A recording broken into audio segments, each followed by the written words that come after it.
Hello everyone. आज हम पढ़ेंगे करंट अफेयर्स जो कि एसएससी सीजीएल और अपकमिंग एग्जाम्स के लिए इम्पोर्टेंट्स हैं। तो हम करंट अफेयर्स का स्टार्ट करते हैं। तो हमारा यहाँ पे क्वेश्चन वाइज है, हमने यहाँ पे क्वेश्चन लिए महत्वपूर्ण क्वेश्चन और फिर उनका डिस्क्रिप्शन है। तो पहले हम लोग क्वेश्चन देखेंगे और फिर उसका डिस्क्रिप्शन देखेंगे। तो फर्स्ट क्वेश्चन जो है वो है Modhera has become the first solar powered village. मतलब जो है भारत का पहला सोलर पावर्ड विलेज बना है। सौर ऊर्जा से यहाँ पे जो है विद्युत यहाँ पे जो सप्लाई होगा, सौर ऊर्जा से जो डेवलप की जाएगी वो सप्लाई होगी। ऐसा ये पूरा गांव जो है पूरे गांव में होगा। तो इंडिया का ये फर्स्ट विलेज बना है, इसका नाम है मोडेरा। अब ये पूछा जा रहा है कि जो मोडेरा है ये this village is located in which state of India, Bharat के किस राज्य में स्थित है। तो भारत के ये किस राज्य में स्थित है ये आपको क्वेश्चन बताना है। ऑप्शन में है आंध्र प्रदेश, मध्य प्रदेश, गुजरात, महाराष्ट्र। तो आप लोग इसको अटेम्प्ट करिए और देखिए आप इसको सही कर पाते हैं कि नहीं। तो इसका जो आंसर है वो है गुजरात। तो जो मोडेरा है ये गुजरात में है और यहाँ पर अभी जो है इनॉग्रेशन हुआ था प्राइम मिनिस्टर मोदी जी के द्वारा। सोलर से डेवलप जो यहाँ पे पावर डेवलप की जाएगी और ये पूरा विलेज सोलर से संचालित होगा यहाँ की विद्युत। तो ये जो मोडेरा है ये पहले से भी फेमस है। गुजरात में मोडेरा जो है अभी ये सोलर पावर यहाँ पे जनरेट होगी और उससे ये विलेज पूरा संचालित होगा, लेकिन ये इससे पहले से भी फेमस प्लेस है। तो ये ऐसा फेमस क्यों है? क्योंकि जो आप ये देख रहे हैं यहाँ पे ये सन टेम्पल मोडेरा गुजरात, ये क्वेश्चन आता है पहले से भी कि जो सन टेम्पल मोडेरा ये कहाँ पर है, किस राज्य में है। तो सन टेम्पल मोडेरा गुजरात में है। और ये जो है किसने बनवाया है? तो चालुक्य वंश ने बनवाया। किसने बनवाया है? चालुक्य वंश के जो राजा थे, चालुक्य डायनेस्टी ने जो है वंश के जो राजा थे उन लोगों ने इसको बनवाया था, इस सन टेम्पल मोडेरा को। ठीक है। और गुजरात से कई क्वेश्चन और आते हैं, जैसे आप यहाँ पे गिरी नेशनल पार्क यहाँ पर है। यहाँ ये भी क्वेश्चन पूछा जाता है, गिरी नेशनल पार्क। और गिरी नेशनल पार्क जो हमारा है ये किसके लिए फेमस है? ये हमारा फेमस है एशियाटिक लाइन्स, मतलब जो एशियाई शेर हैं उनके लिए फेमस है गिरी नेशनल पार्क।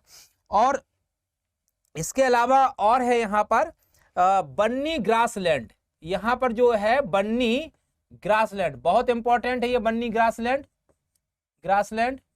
मतलब ये जो है घास का मैदान है जिसका नाम है बन्नी ग्रासलैंड। ये भी बहुत महत्वपूर्ण क्वेश्चन है।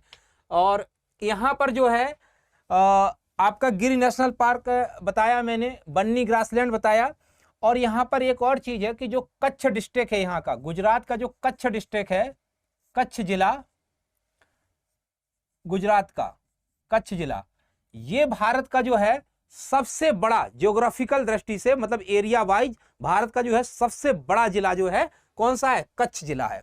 तो ये सब हमने यहाँ पे देखा। अब इसका जो डिस्क्रिप्शन है इसको आप यहां से भी देख सकते हैं। इसमें ये आपको देखना है कि जो सन टेम्पल है ये किसने बनवाया? चालुक्य डायनेस्टी ने बनवाया। उसका जो राजा था उसका नाम था किंग भीमा फर्स्ट, इसने बनवाया था। और ये 1026 से 27 के बीच बनाया गया। और आपका जो गिरी नेशनल पार्क है उसके बारे में हमने आपको बताया, एशियाटिक लाइन के लिए फेमस है ये।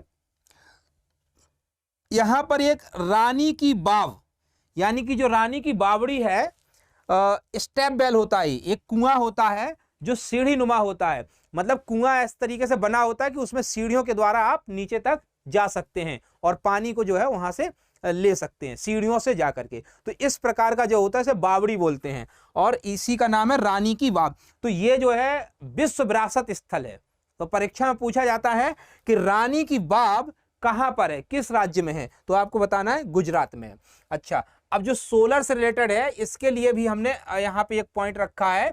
तो इंडिया और फ्रांस इन दो देशों ने जो है पेरिस कॉन्फ्रेंस 2015 में COP 21 हुआ था, COP 21 कहां हुआ था? पेरिस में हुआ था, पेरिस फ्रांस में हुआ था, आपका मीटिंग हुआ था ये। तो COP 21 पेरिस फ्रांस में हुआ था मीटिंग। उसमें जो है इंडिया और फ्रांस ने एक अलायंस बनाया था, ठीक है, जिसका नाम था इंटरनेशनल सोलर अलायंस, ISA।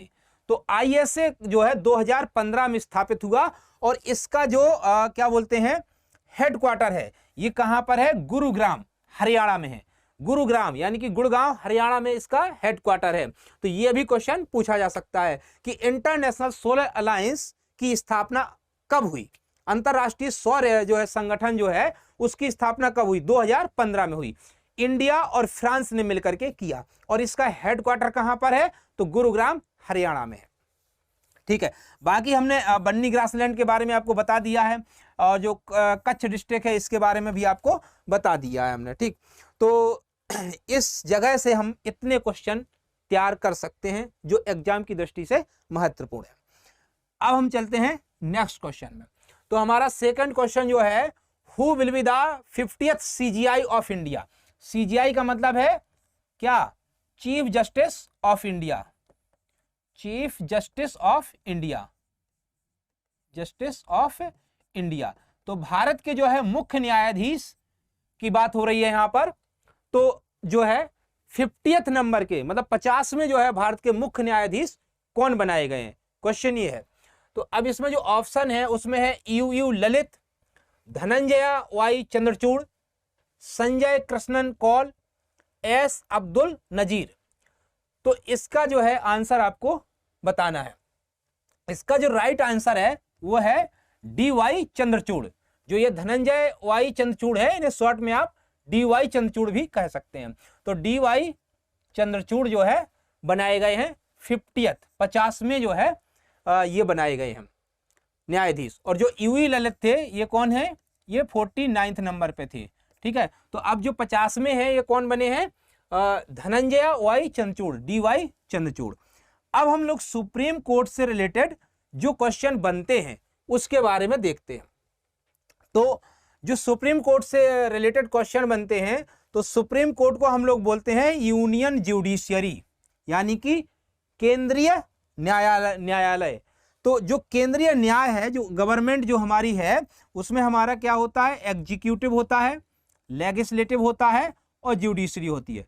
तो गवर्नमेंट के 3 ऑर्गन होते हैं, ठीक है, एग्जीक्यूटिव, लेजिस्लेटिव, विधायिका मतलब कार्यपालिका, विधायिका और न्यायपालिका। तो केंद्रीय न्यायपालिका के अंतर्गत हमारा सुप्रीम कोर्ट आता है। अब इसका जो वर्णन है संविधान में वो कहां पर है? पार्ट 5 में है। पार्ट 5 में केंद्रीय जो सरकार है उसका वर्णन है। तो उसके चैप्टर नंबर 4 में केंद्रीय न्यायालय यानी कि जुडिशरी का वर्णन है। और इसको आप आर्टिकल वाइज देखेंगे तो ये कितने आर्टिकल में है? 124 से लेके 147 तक में है। अब स्टूडेंट ओनली 124 आर्टिकल, 124 आर्टिकल को याद करते हैं कि 124 आर्टिकल पे सुप्रीम कोर्ट का वर्णन है। ठीक है, इंडिया में एक सुप्रीम कोर्ट होगा, इसका वर्णन है। लेकिन क्वेश्चन और भी आर्टिकल से आते हैं, ठीक है, जैसे जो न्यायाधीश होते हैं उनकी ओथ कौन दिलाता है? प्रेसिडेंट्स हो गया। और उनका जो टर्म होता है, उनकी जो पावर होती है, सैलरी होती है, और जो एडहॉक जजेस होते हैं, जो कॉलेजियम होता है। तो ऐसे बहुत सारे पॉइंट्स होते हैं जो अलग अलग आर्टिकल्स में दिए गए हैं। तो कुछ और भी महत्वपूर्ण आर्टिकल हैं जो आपको पढ़ने चाहिए। तो सुप्रीम कोर्ट का जो कंप्लीट एक्सप्लेनेशन है वो आर्टिकल 124 से 147 तक है। 124 से 147 तक इसका वर्णन है। इसमें से कुछ महत्वपूर्ण वगैरह आर्टिकल जो हैं वो आपको पढ़ने चाहिए। और हम जब संविधान पढ़ाएंगे तो आपको वहां पे यहां से जो भी महत्वपूर्ण आर्टिकल होंगे उसके बारे में बताएंगे आपको। अब हमारा यहां पर ये दिया गया है कि देखो, प्रेसिडेंट ऑफ इंडिया जो है आर्टिकल 124 में क्लॉज 2, यानी कि इसको ऐसे लिखना चाहिए, आर्टिकल 124 क्लॉज 2। इसके तहत जो है क्या करता है? भारत का जो है राष्ट्रपति मुख्य न्यायाधीश को शपथ दिलाता है या अपॉइंट करता है CGI को। ठीक, तो ये पॉइंट यहां से हो गया। अब एक नेक्स्ट क्वेश्चन यहाँ पे ये वाला है, इसमें ये कहा गया है कि प्रेजेंट टाइम में भारत में जो सुप्रीम कोर्ट है उसमें अधिकतम जज कितने हो सकते हैं, उसका जो सेंसंग स्ट्रेंथ है वो कितनी है। ठीक है, तो जो इंडिया में अभी जो है जो क्षमता है भारत के सुप्रीम कोर्ट के जो है न्यायाधीशों की संख्या वो है 34। ये क्वेश्चन पूछा जा सकता है कि जो सुप्रीम कोर्ट है उसमें जजों की स्ट्रेंथ कितनी है, मैक्सिमम जो डिसाइडेड है वो कितनी है, 34 है। ठीक है, अभी प्रेजेंट में कितने हैं, कोई पोस्ट खाली हो एक अलग बात है, लेकिन उसकी जो क्षमता है वो डिसाइडेड क्षमता कितनी है, तो वो है 34। 34 को आप इस तरीके से देखिए कि 33 + 1 मतलब कि 33 जजेस of the supreme court and एक क्या रहेगा, चीफ जस्टिस। तो चीफ जस्टिस को इंक्लूड करके मिला करके टोटल जज कितने हो सकते हैं इस समय, 34 मैक्सिमम। यही जो है स्ट्रेंथ है। तो यहां से हमने ये क्वेश्चन देखा स्ट्रेंथ का कौन से आर्टिकल से होगा। ठीक है, इसके बारे में समझा। पार्ट 5 में है कॉन्स्टिट्यूशन में, और जो हमारे 49 थे ये कौन थे, यूए ललित थे, यूयू ललित। और अभी जो बन रहे हैं वो कौन है, डीवाई चंद्रचूड़ आपके, ये कौन से नंबर के बनेंगे, ये 50th नंबर के बनेंगे। और इनका टेन्योर बहुत लंबा चलेगा, 10 नवंबर 2024 तक चलेगा। ठीक, नेक्स्ट क्वेश्चन। नेक्स्ट क्वेश्चन है which team was the winner of Irani cup, Irani cup 2022 at Rajkot Gujarat, जो कहां खेला गया है, राजकोट में। पहला क्वेश्चन यही है कि जो ईरानी कप 2022 है वो कहां खेला गया, आंसर है उसका राजकोट गुजरात में खेला गया। ठीक, और क्वेश्चन फिर क्या पूछा जा रहा है कि कौन सी टीम ने इसको जीता है। तो आपके पास जो ऑप्शन है 4, उसमें क्या है, rest of India, Mumbai, Saurashtra और आंध्रा। ये 4 हमारे पास ऑप्शन है, इसमें आपको बताना कौन सी टीम ने जीता है। तो इसका जो राइट आंसर है वो है रेस्ट ऑफ इंडिया। जो रेस्ट ऑफ इंडिया है इसने जो है ईरानी कप 2022 को जीता है। और इसमें जो डिफीट हुआ है, यानी कि जो हारा है, जो सेकंड पोजीशन पर रहा, जो मतलब जिसकी डिफीट हुई है वो कौन है, सौराष्ट्र। तो रेस्ट ऑफ इंडिया जीता है और सौराष्ट्र इस मैच में हारा है। अब ये देखो इनकी टीम है, यहां पर दिखाया गया है आपको, ये आपका ईरानी कप है।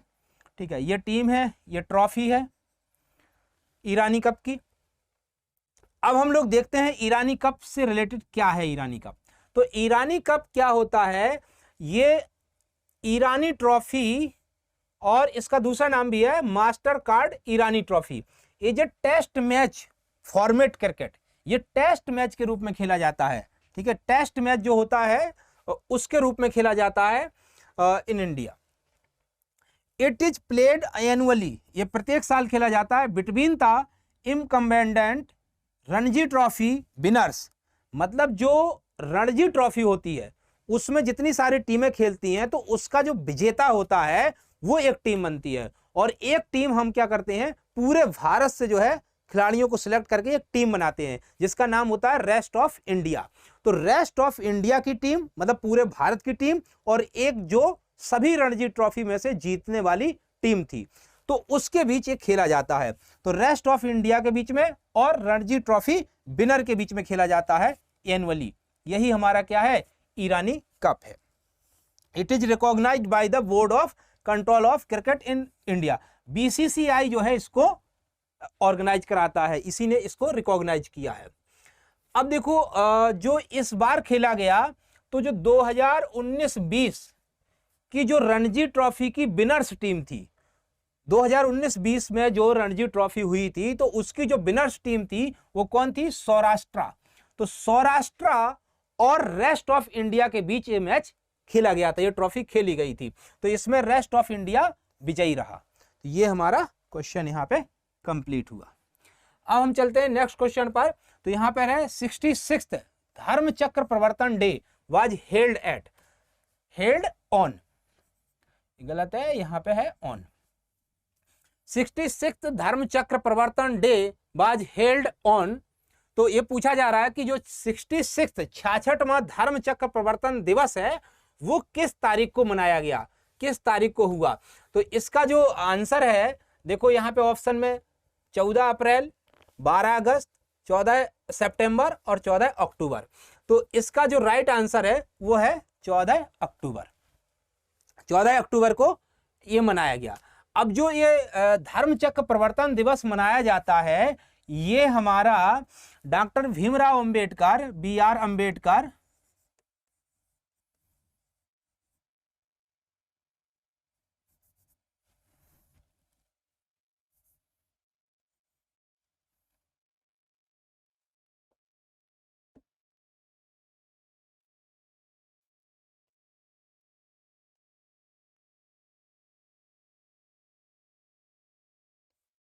BR अंबेडकर ने 14 अक्टूबर 1956 को अपना धर्म परिवर्तन किया था। पहले डॉक्टर भीमराव अंबेडकर हिंदू धर्म में थे, हिंदू धर्म के मानने वाले थे, और इन्होंने हिंदू धर्म में इनका ऐसा मानना था कि हिंदू धर्म समता समानता के आधार पर आधारित नहीं है। इसके जो थीम है, जो ऑब्जेक्टिव्स हैं, वो समानता यानी कि समता से विरोधाभासी हैं, मतलब उनके अगेंस्ट हैं। ठीक है, इसमें कास्ट गत जो है, जो जातिगत जो है भेदभाव है, ऊंच नीच है यहाँ पे।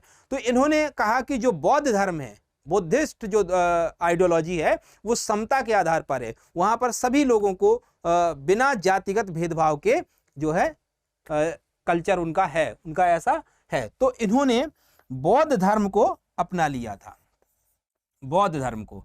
तो बौद्ध जो धर्म है, इसको अपना लिया था किसने? डॉक्टर भीमराव अंबेडकर ने, क्योंकि ये मानते थे कि जो बौद्ध धर्म है, ये समता के सिद्धांत पर आधारित है। किसके सिद्धांत पर? समता के सिद्धांत पर आधारित है। ठीक है, और यही हमारी जो समता है, यही हमारी जो भारत का जो संविधान की प्रस्तावना है, preamble of the Indian constitution जो है, preamble of the Indian constitution जो है, उसकी जो विचार है, उसका जो थीम है, जो ऑब्जेक्टिव्स है, वो समता पर आधारित है। इसीलिए डॉक्टर भीमराव अंबेडकर ने 14 अक्टूबर 1956 को हिंदू धर्म को त्याग करके बौद्ध धर्म को अपना लिया था। उसी को कहा जाता है धर्म चक्र प्रवर्तन। और ये जो है दीक्षा भूमि नागपुर, क्या है? नागपुर। नागपुर कहाँ पर है? महाराष्ट्र में है। तो वहां पर जो है ये मनाया जाता है। ठीक, अब हम लोग इसके और आगे चलते हैं। तो इसमें देखो, दीक्षा भूमि कहां पर है? नागपुर। नागपुर महाराष्ट्र में है। तो यहां पर ये मनाया गया 66वां धर्म Chakra Pravartan Diwas. This is the day to celebrate the Buddhist conversion. ये बुद्धिस्ट कन्वर्जन हुआ था किसका? डॉक्टर भीमराव अंबेडकर का। एंड हिज अप्रोक्सीमेटली, इतने जो फॉलोवर्स थे, इन लोगों ने 14 अक्टूबर 1956 को दीक्षा भूमि नागपुर में किया था। तो यहां पर मनाया जाता है। अब जो धर्म चक्र प्रवर्तन है, इससे रिलेटेड एक क्वेश्चन और बनता है कि जो है धर्म चक्र प्रवर्तन कहाँ स्थित है। ठीक है, तो ऐसा क्वेश्चन जब आता है तो उसका आंसर है सारनाथ। सारनाथ को जो है धर्म चक्र प्रवर्तन कहा जाता है। और जो ये नागपुर वाला है, इसको कहा जाता है दीक्षा भूमि। दीक्षा भूमि नागपुर है। ठीक है, लेकिन वहां पर जो दिवस मनाया जाता है, वो भीमराव अंबेडकर के जो है धर्म परिवर्तन के उपलक्ष्य में मनाया जाता है। तो उसका नाम भी धर्म चक्र प्रवर्तन है। लेकिन धर्म चक्र प्रवर्तन प्लेस कहाँ है, ऐसा क्वेश्चन हो तो उसका आंसर है सारनाथ। और सारनाथ कहाँ पर है? बनारस के पास में है। ठीक है, वाराणसी के पास में है, और जो कि यूपी में आता है आपका। अच्छा, अब इसको क्यों कहते हैं? क्योंकि यहाँ पर जो भगवान गौतम बुद्ध हुए थे, उनका जो पहला उपदेश था, फर्स्ट सरमन था, वो उन्होंने, भगवान बुद्ध ने फर्स्ट सरमन कहाँ दिया था? सारनाथ में दिया था, जो कि बनारस के निकट है। तो वहीं पर जो है धर्म चक्र प्रवर्तन स्थित है। और वो उसका जो मीनिंग है वो क्या है? Turning of the wheel of law. ठीक, और जो हमारे इंडिया का जो सिंबल है, ठीक है, जो हमारा उसमें जो सिंबल है इंडिया का, उसमें जो है धर्मचक्र जो है यूज किया गया है। तो वो कहां से लिया गया है? सारनाथ से ही लिया गया है। नेक्स्ट, सिद्धिपीठ गोलाबामा सारी, मतलब ये गोलाबामा सारी है, हिमरू वीविंग एंड गोंग गडी सीप बूल ब्लैंकेट। ये तीन चीजें हैं यहाँ पे। एक हमारी ये साड़ी है, इसका नाम है सिद्धिपेट गोलाबामा सारीज, हिमरू बीबिंग है, और जो है गोंगाडी सीप बोल ब्लैंकेट। तो इनको जो है यूनेस्को में सम्मिलित किया गया है, यूनेस्को की लिस्ट में इसको सम्मिलित किया गया है। तो पूछा जा रहा है कि फ्रॉम विच स्टेट, जो ये हैं हमारी गोलाबामा साड़ी है, हिमरू है, गोंगडी सीप वूल ब्लैंकेट है, कम्बल है, तो इनका जो है लिस्ट में, यूनेस्को की लिस्ट में इन्हें जोड़ा गया है। तो ये किस राज्य से हैं, ये क्वेश्चन है। तो इसका ऑप्शन क्या है, महाराष्ट्र है, आंध्र प्रदेश है, तेलंगाना है, कर्नाटक है। तो इसका जो आंसर है वो है तेलंगाना। तो तेलंगाना से ये है हमारा। अच्छा, इसमें तेलंगाना से एक और इंपॉर्टेंट क्वेश्चन बनता है, जो है हमारा रामप्पा टेम्पल। रामप्पा टेम्पल जो है, इसके बारे में भी क्वेश्चन बनता है।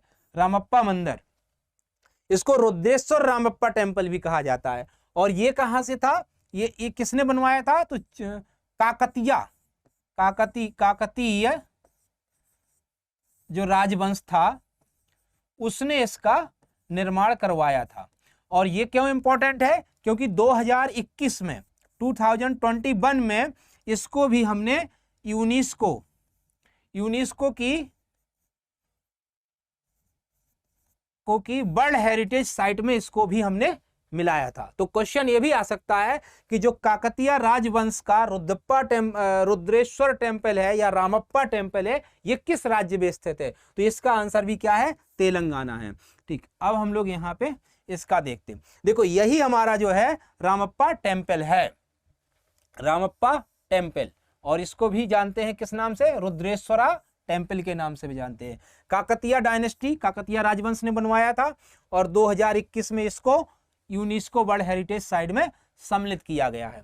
तो ये क्वेश्चन भी पूछा जा सकता है। और बाकी ये जो करंट का क्वेश्चन है कि हमारा गोलाबामा साड़ी, हिमरू और गंगाडी सीप वूल ब्लैंकेट, तो ये कहाँ से हैं, ये तेलंगाना से हैं, जिनको ये हमारे यूनेस्को की लिस्ट में सम्मिलित किए गए हैं।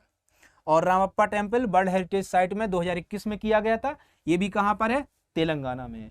किसने बनवाया है, काकतीय राजवंश ने बनवाया है।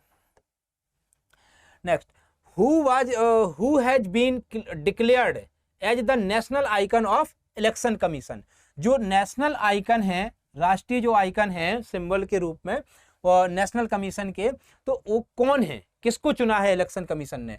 तो हमारे ऑप्शन है सोनू सूद, पंकज त्रिपाठी, नवाजुद्दीन सिद्दीकी, पीवी सिंधु। तो इसका जो राइट आंसर है वो है एक्टर पंकज त्रिपाठी। पंकज त्रिपाठी को चुनाव आयोग ने, इलेक्शन कमीशन ऑफ इंडिया ने नेशनल आइकन के रूप में सिलेक्ट किया है। और ये भारत के लोगों में इलेक्शन, चुनाव, वोटिंग से संबंधित जो जानकारी है, जो सूचनाएं हैं, उनको जो है उनके द्वारा लोगों को अवेयर करेंगे, उन जानकारियों को लोगों में फैलाएंगे। तो इससे जुड़ी और बातें हम देखते हैं। ये हमारे मुस्कुराते हुए जो है पंकज त्रिपाठी हैं, एक्टर हैं ये, ठीक है। तो इन्हीं को चुना है। और किसने चुना है, राजीव कुमार ने, जो कि हमारे क्या है, सीईसी मतलब chief election commissioner of India. तो इन्हें जो है नेशनल आइकन बनाया गया है। अब यहाँ पर इलेक्शन कमीशन से संबंधित जानकारी मतलब क्वेश्चन है। तो एक तो यही पूछ लेते हैं कि जो हमारा कितना 25 जनवरी 25 जनवरी को जो है इलेक्शन जो है चुनाव दिवस के रूप में मनाया जाता है। वोटिंग का जो मतदान दिवस कह सकते हैं आप, तो मतदान दिवस कब मनाया जाता है, तो 25 जनवरी को मनाया जाता है। ठीक, दूसरी बात कि जो इलेक्शन का जो टॉपिक है हमारे संविधान में, कॉन्स्टिट्यूशन में, वो भाग 15 में है, संविधान के भाग 15 में है। और इलेक्शन का जो हमारे जो है वो कितने आर्टिकल से स्टार्ट होता है, 324 से होता है, आर्टिकल नंबर 324 में, और वहां से आर्टिकल 329 तक इलेक्शन कमीशन का, चुनाव आयोग का वर्णन है। ठीक, और ये भारत के संविधान के भाग 15 में है। अगर आर्टिकल पूछा जाए तो आर्टिकल 324, और भाग पूछा जाए, पार्ट पूछा जाए तो पार्ट 15 में इसका वर्णन है। Pakhro tiger safari will be developed in which state. जो पाखरो है हमारा, ठीक है, ये जो है हमारा पाखरो, पाखरो जो सफारी है, पाखरो जो है टाइगर सफारी, ये किस राज्य में बनेगा, ये क्वेश्चन है। ऑप्शन है कि हिमाचल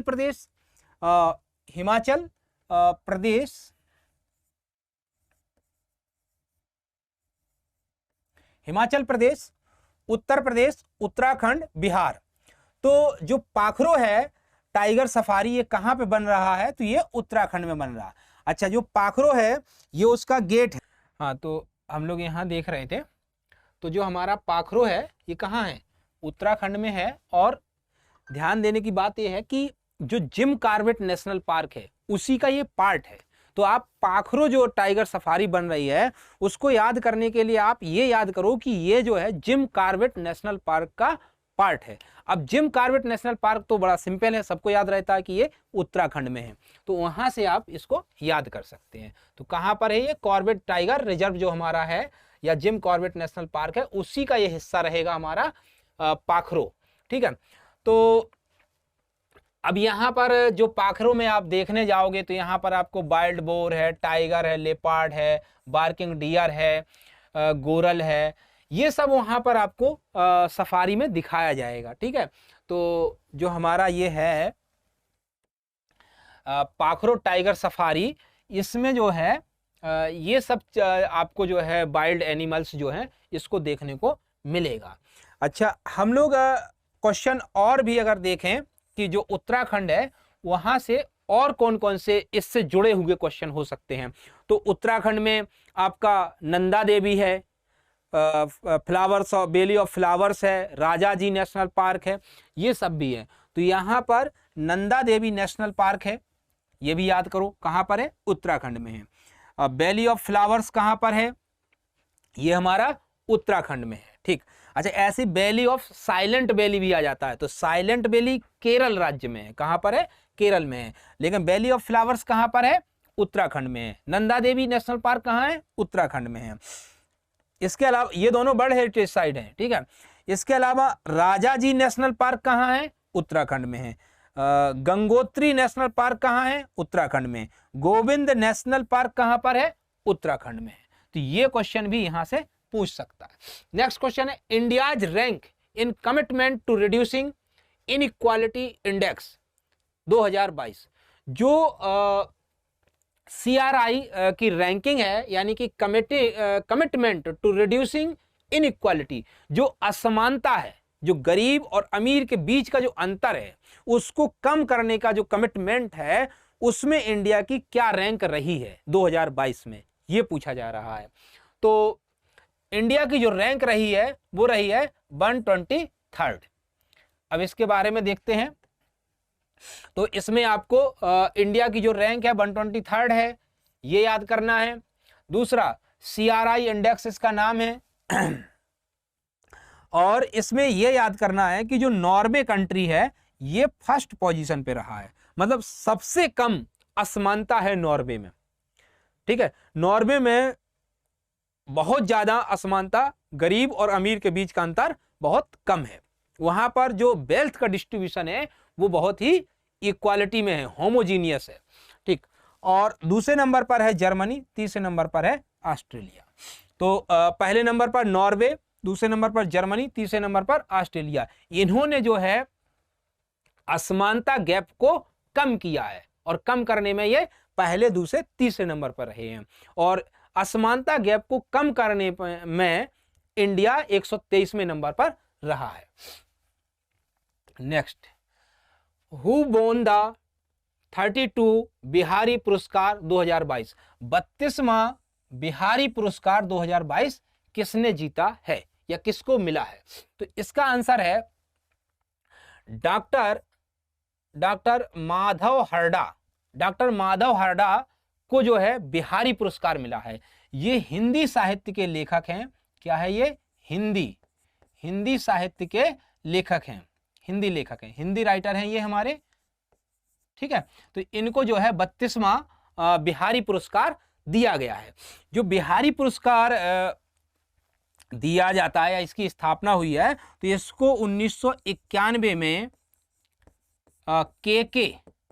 के बिरला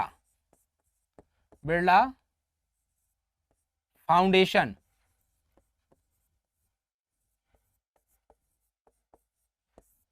के बिरला फाउंडेशन के द्वारा स्थापित किया गया था 1991 में।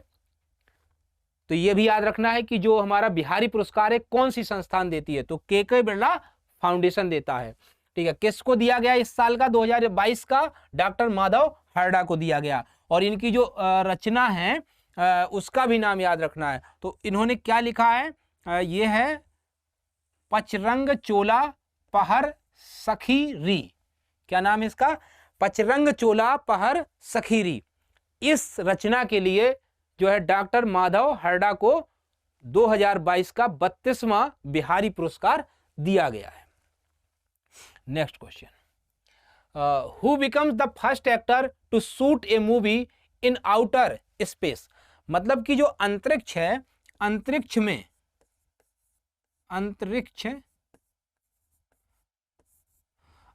में जो है स्पेस में मूवी की शूटिंग होगी। ठीक है, तो अंतरिक्ष में शूटिंग होगी, तो ऐसा करने वाला कौन फर्स्ट एक्टर बना है? पूरी दुनिया का जो है पहला अभिनेता ऐसा कौन सा बना है जो अंतरिक्ष में जो है मूवी की शूटिंग करेगा, स्पेस में करेगा? ठीक है, तो यहां पे ऑप्शन है Bill Smith, Jack Nicholson, Tom Cruise और जॉनी डीप। तो इसका आंसर जो है टॉम क्रूज है। टॉम क्रूज जो है अंतरिक्ष में मूवी की शूटिंग करेंगे। ये आपके टॉम क्रूज हैं। ये जो है अंतरिक्ष में जो सैटेलाइट में बैठते हैं उसी में बैठे हैं। तो वहीं पे जा करके ये जो है अंतरिक्ष में जो सैटेलाइट स्टेशन है उससे बाहर निकल करके मूवी की शूटिंग करेंगे। ऐसा करने वाले ये विश्व के पहले अभिनेता होंगे। Tom Cruise has always been taking his acting expertise to new height. नई ऊंचाइयों पर ये ले जाते हैं। दिस टाइम, इस बार इन्होंने क्या किया है, क्या सोचा है? He is breaking the record by becoming the first actor to shoot a movie in space. एक मूवी की जो है ये शूटिंग करेंगे, कहां पर? स्पेस में। हमारे इस तरीके के वीडियो जो कि एसएससी सीजीएल के एग्जाम और आने वाले अन्य सभी एग्जाम्स के करंट अफेयर्स, जनरल स्टडीज के लिए और मैथमेटिक्स, इंग्लिश, रीजनिंग के लिए आप इस चैनल से जुड़िए। अपने दोस्तों में इस वीडियोज को शेयर कीजिए, लाइक कीजिए और कमेंट कीजिए। और जो बेल आइकन है इसको रिंग द बेल आइकन, जिससे आपके पास नोटिफिकेशन पहुंचेगा। बहुत बहुत धन्यवाद।